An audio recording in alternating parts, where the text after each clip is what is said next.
फिर सब स्टेज से उतर अपने अपने सीट पर आ गए। मैं उनकी सीट के ठीक बिल्कुल पीछे ही बैठी थी। तभी नेहा बोली, मुझे तो पता था मेरा ग्रुप ही जीतेगा। आखिर मैंने और तरुण ने इतनी मेहनत जो की थी। स्टेज पर गेस्ट प्रोफेसर ने दोबारा बोला, जरा ध्यान दीजिए। सब शांत होकर सामने सर की बात सुनने लगे। दोबारा बोला, बेस्ट प्रेजेंटेशन तो एक को ही चुनना था, पर यहाँ इस सम्मान का हकदार कोई और भी है, जिसे मैं स्पेशली अपनी तरफ से एक सम्मान देना चाहता हूँ। सब चौंक गए। नेहा बोली, लगता है सर को मेरा एक्सप्लेन करना बहुत पसंद आया। वो मुझे अलग से गिफ्ट देना चाहते थे। मैं हूँ ही ऐसी, जो भी देखता है इम्प्रेस हो जाता है। नेहा कुछ इतराते हुए बोली। सबको ध्यान सर पर था। सर ने बोला, वो स्टूडेंट का नाम है। इतना सुन नेहा खड़ी होने लगी। तभी सर के मुंह से नाम निकला, सांवरी। नेहा मुंह बना के अपनी सीट पर बैठ गई। मुझे विश्वास नहीं हो रहा था। मैं बिल्कुल स्तब्ध हो गई। सर ने फिर बोला, सांवरी स्टेज पर आए। मेरा दिल बहुत तेज तेज धड़क रहा था। मैं स्टेज पर गई। सर ने बोला, माइक में जो प्रॉब्लम हुई उसमें तुम्हारी कोई गलती नहीं। तुमने अकेले होके भी बहुत अच्छा प्रेजेंटेशन दिया। Well done Sanwari. सब मेरे लिए तालियां बजा रहे थे। मुझे ये सब सपना सा लग रहा था। उन्होंने मुझे एक ट्रॉफी दिया और साथ में अपनी जेब से पेन निकालते हुए बोले, सांवरी बेटा, ये पेन मेरे पिताजी ने दिया था। वो भी एक प्रोफेसर थे। उन्होंने कहा, जिसमें तुम्हें मेरी झलक लगे उसे ये दे देना। मुझे लगता है इसे तुम डिज़र्व करती हो।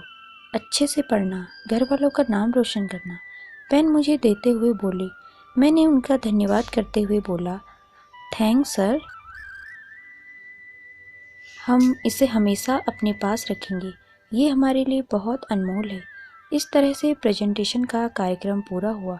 कॉलेज सर भी हमसे प्रभावित हुए और खुश थे। क्लास के स्टूडेंट भी मुझे बधाई दे रहे थे। मैं उस दिन बहुत ज़्यादा खुश थी।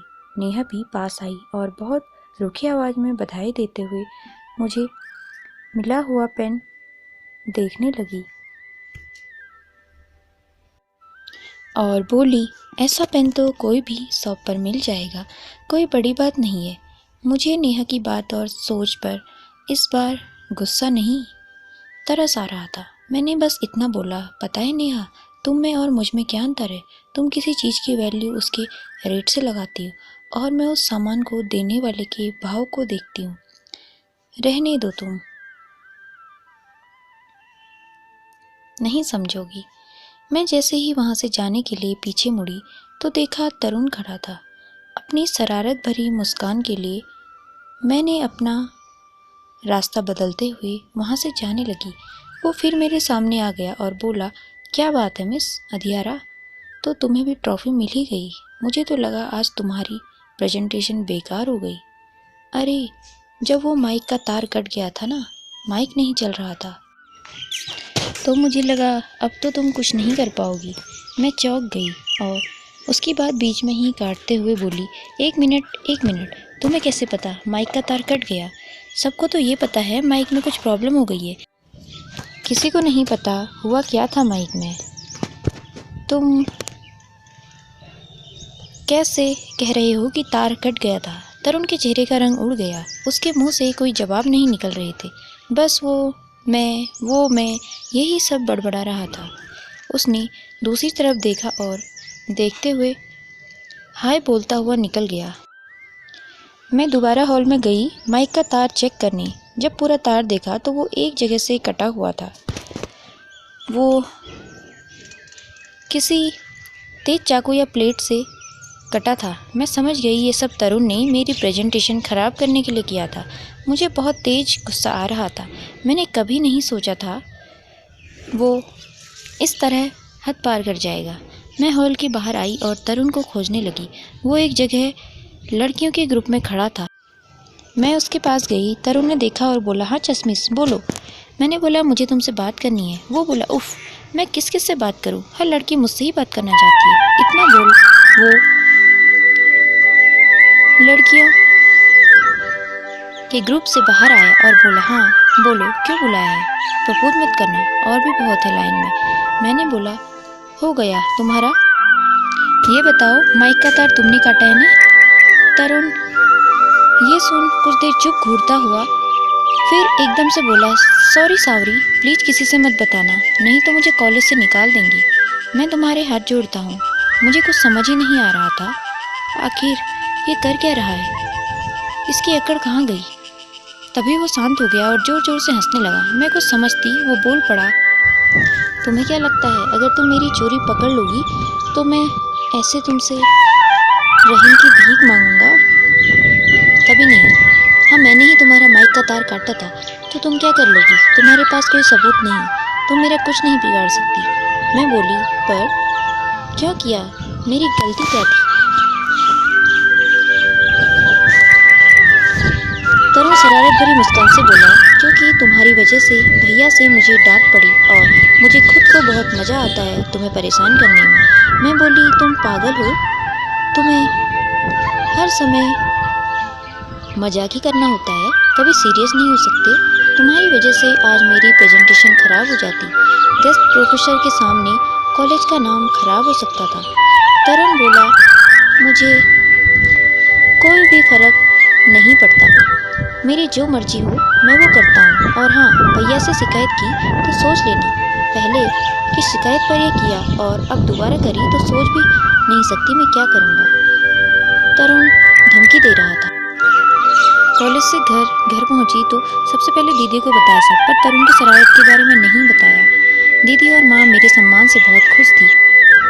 दीदी ने बोला देखा मैंने बोला था ना तुम कर लोगी, तुम्हारा बेस्ट परफॉर्मेंस होगा, अब कॉलेज में तुम्हारा सम्मान बढ़ गया है। और तरुण ने फिर से परेशान तो नहीं किया। मैं अपनी फाइल ट्रॉफी समेटते हुए बोली नहीं, आपने इतनी अच्छी उसकी क्लास लगाई, वो अब परेशान कर ही नहीं सकता। मैं अपने कमरे में आ गई। शाम को पिताजी आए तो मैं उनके कमरे में गई और मिले हुए ट्रॉफी और सम्मान के बारे में बताने लगी। मैं बोली पिताजी आज कॉलेज में प्रेजेंटेशन थी और मुझे इतने ही में पिताजी का मोबाइल बज जाता है और वो फ़ोन उठाते हुए बोले जी शर्मा जी, हाँ फ़ोटो मिल गई, तो कब तक आ रहे हैं? मैं फिर वहाँ से बिना अपनी बात पूरी करे जाने लगी। पिताजी ने पीछे से आवाज़ दी सांवरी। मैं पीछे मुड़ी, वो बोले दरवाज़ा बंद करते हुए जाना। मैंने हम बोल दिया और बाहर आ दरवाज़ा बहुत खुशी से बंद कर दिया। माँ वहीं खड़ी समझ गई थी, मेरी आंखों में आंसू भरे थे। माँ ने बोला दिल छोटा नहीं करते, कोई ज़रूरी फ़ोन होगा। माँ की खुशी के लिए मैं मुस्कुरा पड़ी। पिताजी ने कभी हमसे प्यार से 2 पल बात नहीं की थी। उनके लिए हम अपनी शादी से पहले ही पराई हो चुके थे। अगले दिन रोज की तरह कॉलेज पहुंचे।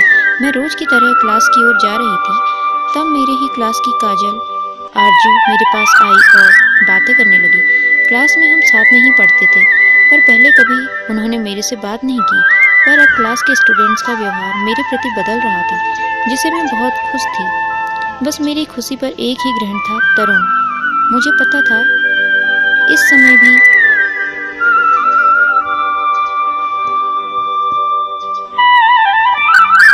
ज़रूर मेरे साथ कुछ बुरा करने के लिए प्लान बना रहा होगा।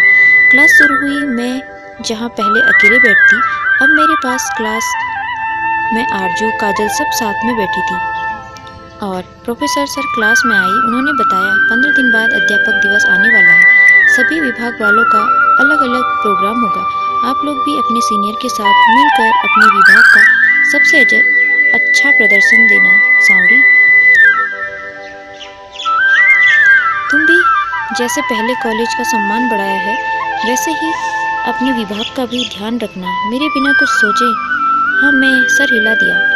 और हाँ, इसके बाद आप सब लोगों को लेके टूर पर चलेंगी। ये सुन क्लास में शोर सा मच गया। ये क्या हो, सब बोलने लगे कब सर कब? सर ने इसको शांत करते हुए बोला अध्यापक दिवस के ठीक 4 दिन बाद। सर के जाने के बाद 10 मिनट का रिलैक्सेशन हुआ। तरुण ने बोला, तो तुम क्या करने वाली हो प्रोग्राम में? वैसे मैं एक प्ले करने वाला हूँ, उसमें मुझे एक दासी के रोल के लिए किसी की ज़रूरत है, वो तुम बन जाना। मैं ये सुन पूरी क्लास हंस पड़ी। फिर नेहा बोल पड़ी, और मैं रानी बनूंगी न तरुण बोला, हाँ आप हो ही इतनी खूबसूरत, बिल्कुल रानी की तरह। नेहा इतराते हुए मुस्कुरा रही थी। थोड़ी देर में सर क्लास में आए और साथ में 2 स्टूडेंट भी थे। सर ने दोनों की तरफ इशारा करते हुए बोला, इनसे मिलो, ये हैं दीपक जो कि 2 ईयर के हेड ऑफ क्लास हैं, और ये है साहिल 3 ईयर के हेड ऑफ क्लास। इनके साथ मिल कि आप लोगों को प्रोग्राम की तैयारी करनी है, आगे के लेक्चर नहीं होंगे। सर के जाने के बाद दोनों सीनियर खड़े थे। उन्होंने बोलना शुरू किया, आप सभी जिन्हें भी भाग लेना है अपने नाम और जिससे भी आपको टैलेंट है वो सब बता दीजिए। मैं लिस्ट बना रहा हूँ, आगे हम डिज़ाइन करके बताएंगे किसको क्या करना है। मेरा मन तो नहीं था, पर सर के कहने से मुझे भाग लेना ही था। जब साहिल सर लिस्ट बना रहे थे तो सभी अपने नाम लिखवा रहे थे। किसी ने डांस और किसी ने गाने में, किसी ने प्ले और भी बहुत कुछ। जब उन्होंने मुझसे पूछा तो मुझे समझ नहीं आ रहा था क्या बोलूं। उन्होंने दोबारा पूछा, अपना टैलेंट बताया। इतने में तरुण बोल पड़ा, सर इनमें एक बहुत अच्छा टैलेंट है, ये रोशनी में भी अंधेरा कर देती हैं। आखिर वो कैसे मौका छोड़ सकता था मेरे मजाक बनाने का। सब हंस रहे थे। आंसू जिन्हें मेरे दबा के रखा था गालों पर आ गए थे। इन सब में साहिल सर बहुत गंभीर बन तरुण को घूर रहे थे। बहुत तेज आवाज में बोले, शट अप क्लास। आई सेट अप। पूरी क्लास एकदम से शांत हो गई, इतनी शांत कि मेरी सिसकियां भी बहुत तेज सुनाई दे रही थी। सेम ऑन यू, शर्म करो, कॉलेज में पढ़ते हुए भी ऐसी हरकत। बोलते हुए सर ने अपना रुमाल मेरे आगे बढ़ाया और रुमाल लेके आंसू साफ कर मुंह नीचे कर खड़ी रही। तरुण आगे से ऐसा नहीं होना चाहिए, मैं वार्निंग दे रहा हूँ। तरुण ने हाँ में बस गर्दन हिला दी। कल बात करेंगे, अब प्रोग्राम के बारे में। मुझे थोड़ी खुशी थी। कोई तो बोला मेरी तरफ से उस तरुण को।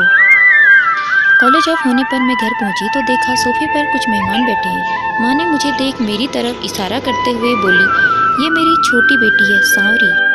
मैंने नमस्ते किया। पिताजी मेरी तरफ देख रहे थे और बोले, जाओ पीहू को ले आओ।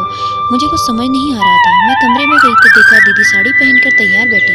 मैंने दीदी से पूछा, ये सब क्या है? दीदी ने बोला, लड़के वाले हैं, शादी के लिए मुझे देखना। क्या पता पिताजी ऐसा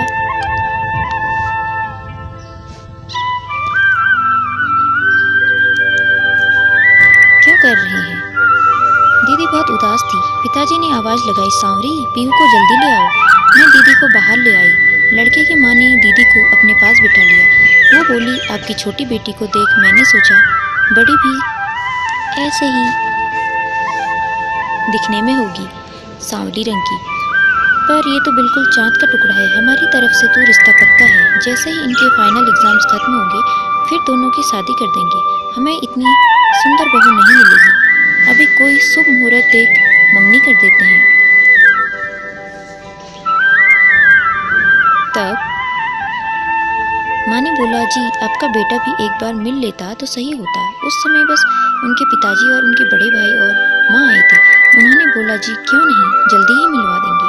जब आप बोले तभी हम अपने बेटे को लेकर के यहाँ जल्दी ही आ जाएंगे। हमारा बेटा भी बहुत स्मार्ट है, आपकी लड़की के तो भाग जग जाएंगे मेरे बेटे से शादी करके।